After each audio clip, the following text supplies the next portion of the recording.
What's up, Taiwan? I'm Louise with news from here in Taiwan and around the world. We begin with the latest on Typhoon Krathon, which has made landfall in Taiwan, bringing heavy rain and extreme winds. Krathon, which has already killed 2 and injured 100, hit the port city of Kaohsiung just over an hour ago, bringing record winds of 220 kilometers an hour. For a second day, schools, offices and financial markets remain closed across the country, and hundreds of flights have been cancelled. We'll take a look at how Krathon has impacted the north of the country and the typhoon's expected economic fallout in a moment. But first, let's go live to Rick Glauert, who's joining us from Kaohsiung. Rick, how bad is it down there? Well, we're here at a hotel on the harbour front in Kaohsiung. I did want to give you this update from the balcony, but just before we came on air, the wind and the rain really picked up. Really high winds bringing bits of trees, bits of buildings, bits of signage blowing across in this direction. That's because we are now in the eye wall of this storm. That's where the most intense weather is, the strongest winds, the strongest rain. As you mentioned, there's been gusts of more than 200 kilometers per hour here. To put that in perspective, that's the speed of a high-speed rail train. And across the city, we've been seeing widespread damage. There's lots of trees down, traffic lights down. One man's been injured by an electricity cable that's been disrupted. The city's mayor has been warning everyone to stay indoors. We've received a number of notifications on our phones warning of the power of these destructive winds and that the city's evacuation centres are all now open if people need to seek refuge. Here's what the city's mayor said. 高雄市是正处在这个现在风力最强劲的时间，所以也要特别呼吁所有的市民朋友没有必要不要外出。 This typhoon has been keeping people guessing over the last few days. It's changed direction, it's changed speed, and it's a lot less powerful than it was expecting to be when it made landfall. But it's still going to be in this position for another couple of hours. Weather like this hitting this city over the course of the afternoon. So it's still going to be a little while before this city can come outside and truly assess the damage. Thanks for that, Rick. We'll be following events in Kaohsiung throughout the day. Krathon is also making an impact in the north of the country with landslides and flooding. Tiffany Wong is in New Taipei City, where crews are trying to clean up the damage. Well, the rain is coming down even stronger here in New Taipei City, where cleaning crews are trying to clean up this landslide, digging through mud and trees that fell last night, and this road has been blocked for a few hours now. Earlier today, the New Taipei City Mayor Ho Yo-yi came through to inspect the site, which is behind a vocational school, trying to determine if the buildings and campus are safe for students to come tomorrow. 瑞安高工后面的教室，因为离边坡很近，所以明天如果真的要上课的时候，我们一定要在抢灾以后，我们也要考虑到学生的安全。 Now, the city is still expecting strong winds and rain over the next couple of days as this typhoon holds over Taiwan. And they say they're warning the people to take precautions, try to stay indoors if possible, and they'll try to make the best decisions to keep the most people safe. That was Tiffany Wong reporting from New Taipei City. As we mentioned, businesses across the country have closed for a second day. John Van Trieste takes a look at what it means for owners. It's been a painful 2 days for business owners like Wang Baochuang. Though he's managed to keep his claw machine arcade open, there's no one playing for the prizes inside. It's just drizzling right now, but Wang knows that even typhoons that might not seem too bad can turn very bad very quickly. A 1977 typhoon wrecked this city, killing 37. And even the last typhoon to pass by in July hit hard. 要维修像上次稍微风雨那么大，这一台就是坏掉了，被那个雨渗透进去，那个电池板就会潮湿啊，潮湿就是坏掉。啊，我们这一次上次有那种状况发生，所以这一次我们就要提早把它准备好。Dance studio owner Nana Lee and her kids are the only people out and about in this neighborhood. She too faces losses from the lack of business and the added stress of keeping the children entertained. But again, people in this city know not to underestimate how quickly a typhoon can turn. 台风假，然后小朋友还蛮喜欢玩雨水的，对，就让他们亲近一下也没关系。现在风雨状况怎么样？还好。会担心之后会变大？可能晚一点会变大。对，照上一次的案例来说的话，应该是。Autumn typhoons are just a part of life in this part of the world.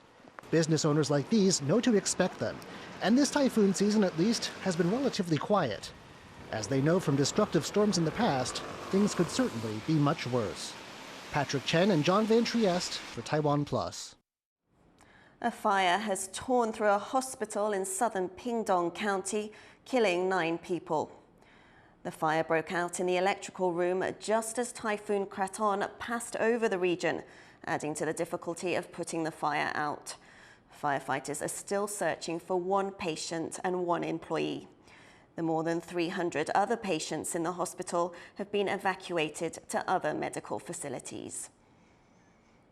The Middle East is on tenterhooks as it waits for Israel's response to Iran's missile attack on the country. As Israel vows retaliation, Iran is warning their next hit will be stronger, increasing fears of an all-out war. Rosie Greninger reports. Israelis in the southern town of Jeddah inspect the damage around them, caused by Iran's unprecedented missile attack. 180 ballistic missiles were launched by Tehran, targeting military bases in Israel. Retaliation for Israeli strikes against Iranian allies Hezbollah and Hamas that killed the leaders of both militant groups, Ismail Haniyeh of Hamas and Hezbollah's Hassan Nasrallah. Iran says they now consider the matter closed. But while on a visit to Qatar, the Iranian president said that would change should Israel strike again. ما مجبور به پاسخ شدیم و اگر بخواهد طور دیگه عمل کند پاسخی محکمتر خواهیم داد و این چیزی است که جمهوری اسلامی بهش پایبند است. Despite the warning, Israel continued heavy airstrikes on what they claim are Hezbollah targets in the Lebanese capital Beirut. And its troops continued their ground incursion into southern Lebanon, attempting to eliminate the threat of the militant group to northern Israel. Residents there have been displaced by the conflict for months. The Israeli military said 8 of its soldiers were killed in the fighting. Israel has also ramped up its attacks against other Iran-backed militants in Yemen and Syria. And the country has made clear they plan to retaliate directly against Iran for the ballistic missile attack. אנחנו נגיב. אנחנו יודעים לאתר מטרות חשובות. אנחנו יודעים גם לפגוע בצורה מדויקת ועוצמתית. In April, when it was first targeted by Iranian missiles, Israel responded with a single precise strike to take out an Iranian air defense system. That was considered a limited response, and there are fears that this time the Israelis will hit harder, with some officials pushing to target nuclear facilities in Iran. But when questioned about it, one of Israel's strongest backers, US President Joe Biden, opposed such a strike. We'll be discussing with the Israelis what they're going to do, but all 7 of us agree that they have a right to respond, but they should respond in proportion. But any action against Iran will make diplomatic efforts in the Middle East harder, pushing back the possibility of reaching a ceasefire agreement in Gaza. The ongoing conflict there, stoking the tensions between Israel and Iran. We are coming closer, if you'd like to say, to a full-scale regional war, mainly between Israel and Iran. Let's not forget that Israel had repeatedly considered this whole fight. It's basically fighting Iran proxies.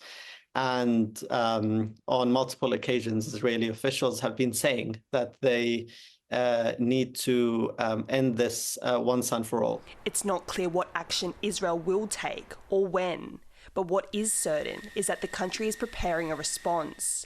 and it has the capabilities to strike anywhere, leaving much of the Middle East in fear.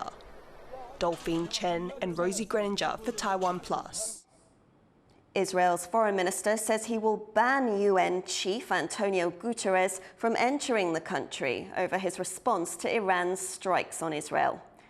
After the Iranian attack, Guterres condemned the broadening of the Middle East conflict with escalation after escalation, but he did not mention Iran specifically.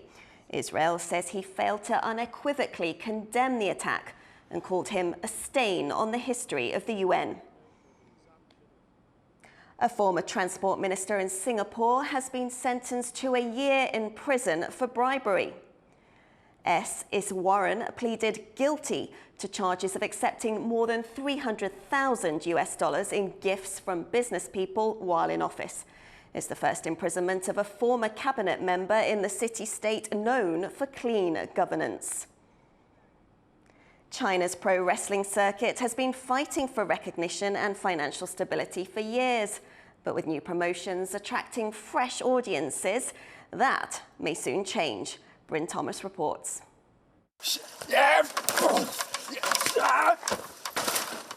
Chinese pro wrestler Wang Tao says American actor Mickey Rourke inspired him to run away from home at 17.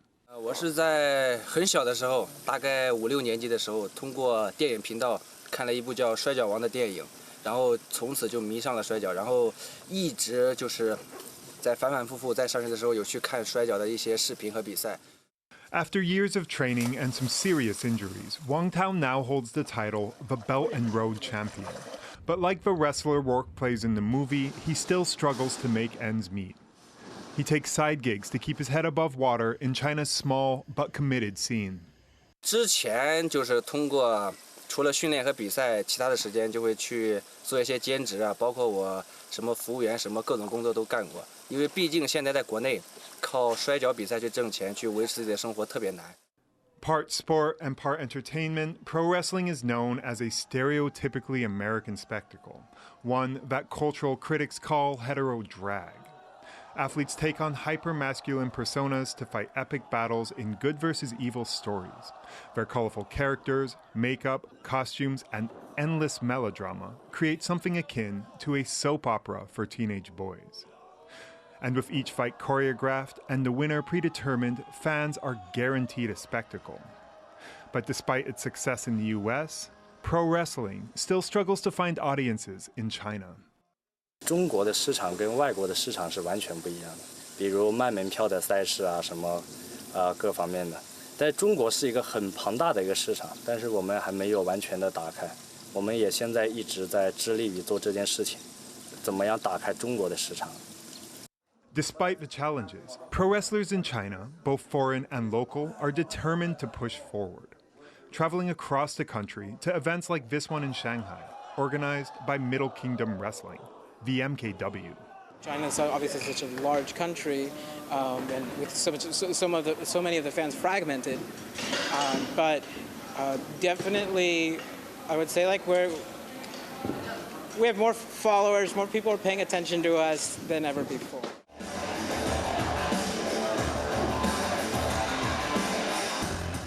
The dream would be that more people can make a living from wrestling.